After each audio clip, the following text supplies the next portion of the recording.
Hello, hello. Welcome back to Loki's Librarian. If you are new here, welcome. I'm your librarian, Katrina, and on Sundays I do this thing called Books and Booze where I review a book and mix up a cocktail.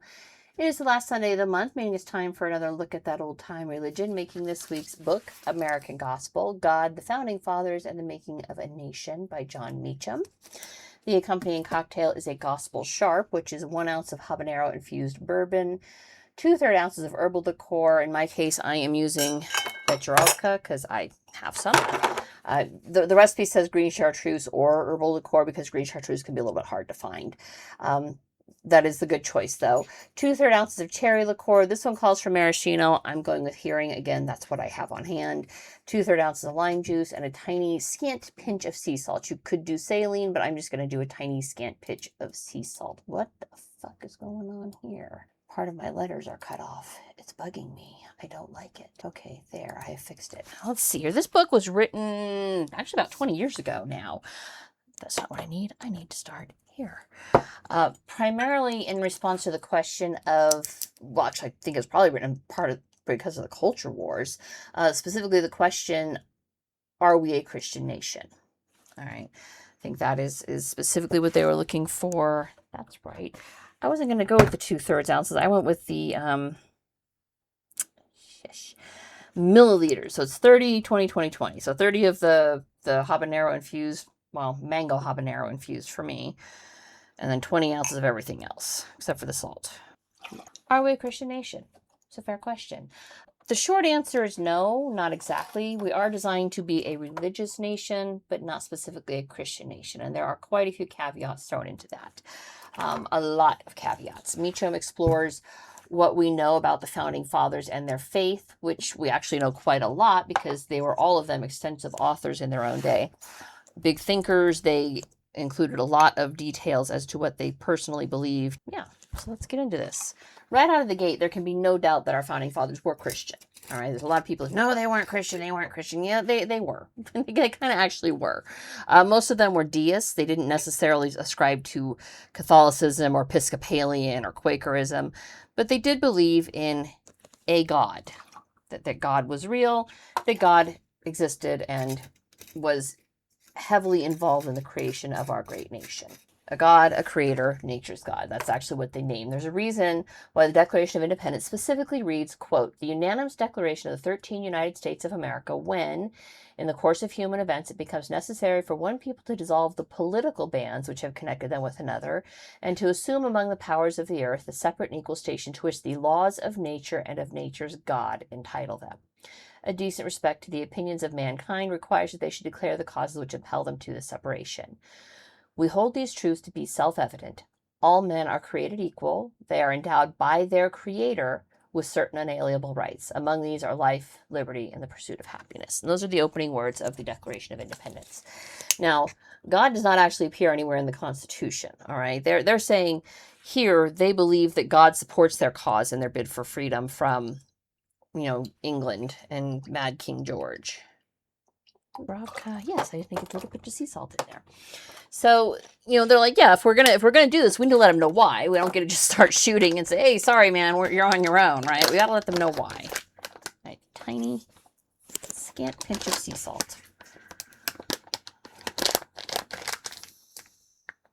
You don't want sea salt, you gooey dog.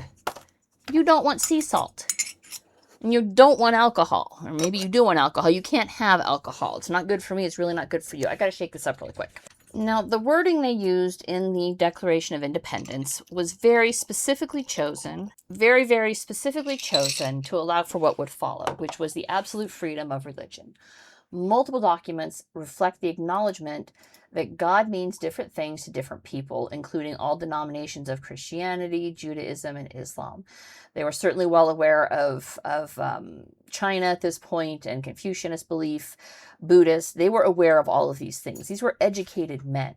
And they knew that God didn't mean the same thing to everybody. And because they came about during the Age of Enlightenment and the Age of Reason, they were well okay with that. We're going to circle back to that a little bit. For now, we're going to go into what was included in the Constitution, which specifically the Bill of Rights, the First Amendment, which was carefully worded, quote, Congress shall make no law respecting an establishment of religion or prohibiting the free exercise thereof, or abridging the freedom of speech or of the press or of the right of the people to peaceably assemble and to petition the government for redress of grievances.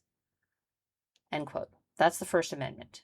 You have the right to say what you want, when you want, to peaceably assemble for those purposes and petition the government and to worship how you want. Very carefully worded in the Constitution. That does not at all to me indicate that we're meant to be a Christian nation specifically, just that we are meant to be a godly nation, whatever God may mean for you. And this allows for you to follow the God of your conscience. And the early Americans allowed for that as well. I mean, religion was not the contentious issue Hollywood would have you believe it is. I mean, in the slums, yes, they had the gangs of New York. The Irish and the Italians were always looked down on for being Catholic. But this was not actually an issue with the leaders of the nation back in the day. In fact, the author includes extensive quotes from the first Jewish temple in, wait, is it a temple? Shit. Yeah, I'm calling it that. It's not temple. It's not temple. What is the word I'm looking for? Doesn't matter. The first Jewish house in New York, and they all prayed for the success of the founding fathers because they were literally there on sufferance of the government. But if they were guaranteed that right to freedom, that would mean everything to them. So you get to choose who you want to be, right? You get to choose what God you believe in and how you worship him. Back in the day, this was not an issue. The God who, as Thomas, quote from Thomas Jefferson, the God who gave us life gave us liberty at the same time.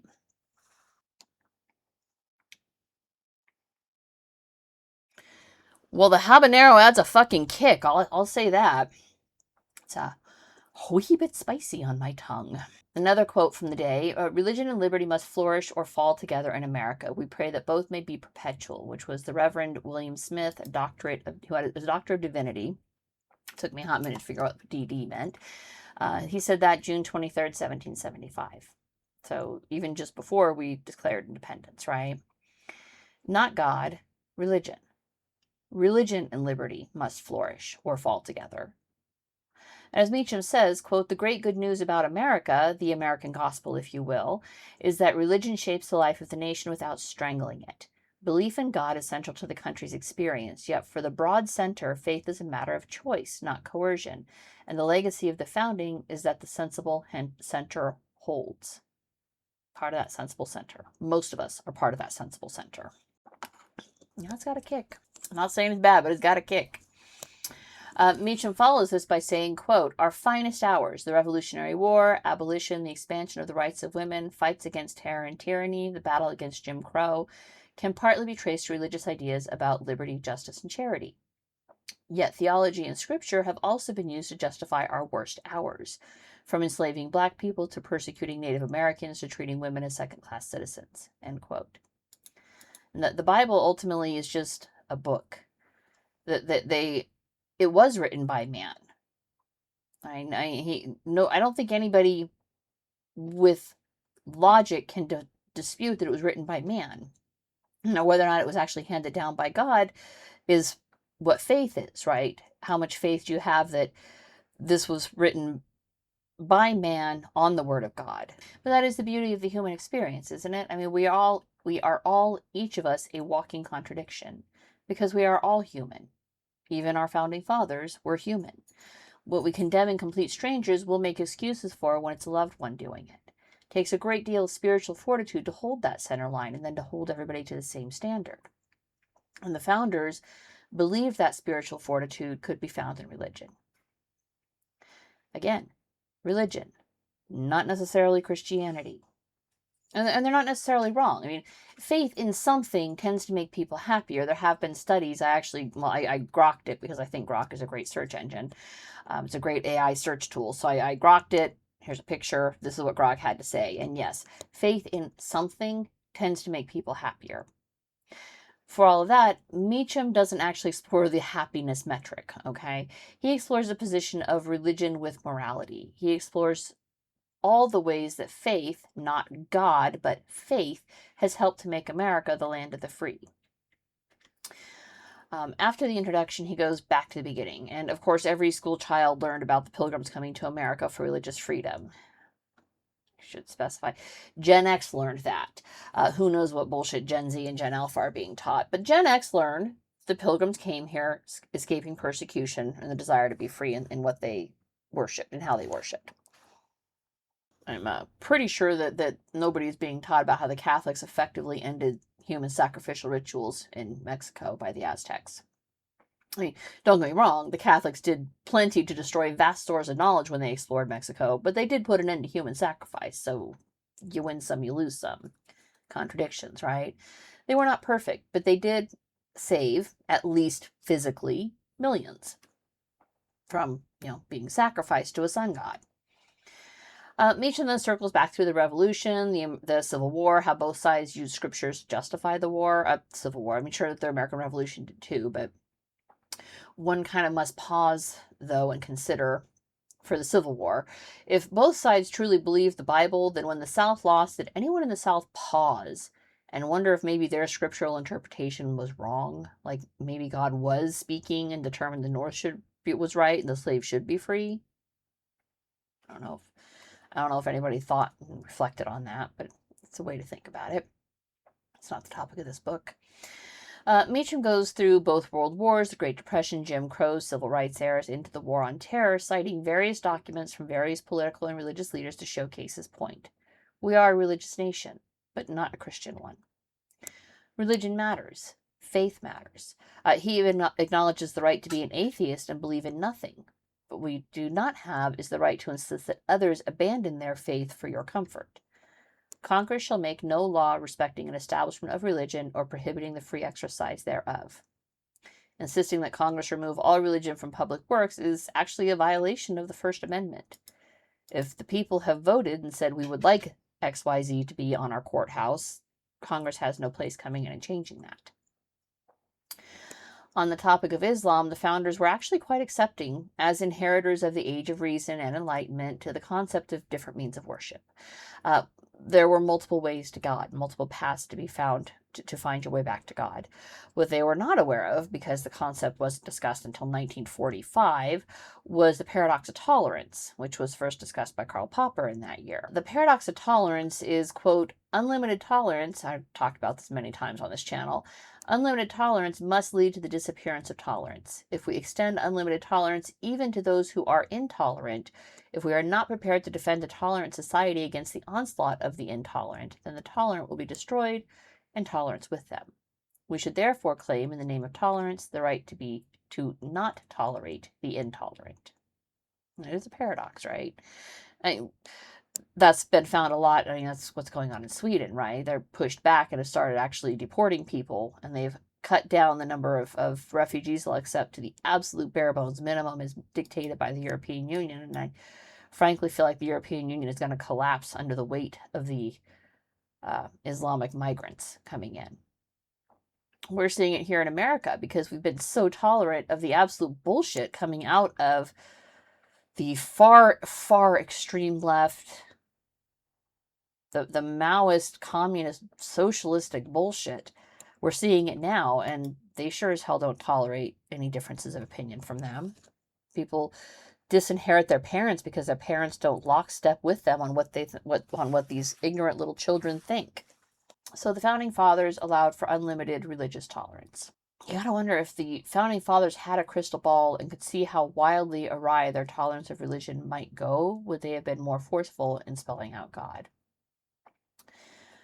And I kind of doubt it. I actually really do. Mostly because while the founders were still very much alive, they knew how volatile Islam could be. These were educated men, classically educated. All right, they pretty much all spoke Greek and Latin. Most of them spoke other languages in addition to English, Spanish, German, Russian. They knew about the Crusades. They knew about the long onslaught of Islam across Christian lands. All right, there are reams of books out there explaining the slow spread of Islam. All right, everything up until, well, what, about 600? Is that when Islam first hit? Everything was Christian. Then Islam hit and it spread like that across Africa. Formerly strong Christian bastions found in Syria, Egypt, Lebanon, Morocco became Islamic overnight, and Islam began to spread. And it wasn't until the First Crusade that Christianity pushed back. And that's actually what the Crusades were about. It wasn't to reclaim Israel It was to push back this wall of Islam that was creeping across Europe. Not the topic of this book. I'm going way off topic here. But they were educated. They knew about this. They knew about this history. They knew about the Crusades. They knew about that. They certainly knew about how untrustworthy a treaty with Islam could be, because George Washington had signed treaty with the Turks, I think, and that lasted exactly until 1801 with the First Barbary Coast War, when Thomas Jefferson was commander-in-chief. Lots of good videos on that one out there. The author, Jon Meacham, was well aware of the contradictions of seeking freedom while holding slaves. Right? He makes no excuses for that historical anomaly. He knows it's anomalous to say some men should be free and others shouldn't. He acknowledges the anomaly and the contradiction because they're human. Our founding fathers were giants among men, but they were only human. They made mistakes. Everyone makes mistakes. The beauty of the system they left us is the ability to correct those mistakes, which is what we did with the 13th, 14th, and 15th Amendments. We corrected that mistake. Are we a Christian nation? No. But we were built to be a religious nation. As John Adams famously said, quote, "Our Constitution was made only for a moral and religious people. It is wholly inadequate to the government of any other," end quote. You need to have morals and faith and religion, because without that, you have anarchy and chaos. Now, I am very heavy on the anarchy scale, low-key trickster god. Anarchy is kind of my element. I'm a firm believer in the fact, go ahead and abolish the police, because I have multiple firearms. I will defend myself with extreme prejudice. Religion teaches morality, right? Like point blank. Did a Grok search on that too to make sure my thinking wasn't flawed. And yeah, most religions teach morality. That is not to say that a lack of religion makes for amorality, but when you look around, right? Look at the moral decay that has come as religion and faith declines. I think religion is incredibly important for the soul, and the founding fathers seem to have believed as much, at least as told by the in-depth research of Jon Meacham in this book. He is an incredible author. I read several of his books when I was reading about the presidents. I think the one I did on Andrew Jackson was by Meacham, and Bush 41 was written by Meacham. And he is a great author. He's very engaging. This book was no exception. It's an easy read. It's a fast read. He's well documented and includes extensive excerpts in the appendices to show exactly what documents he was pulling from to draw the conclusions he did. And that's it for this week, guys. If you liked what you saw, don't forget to subscribe, and I will see you guys next Sunday. Bye.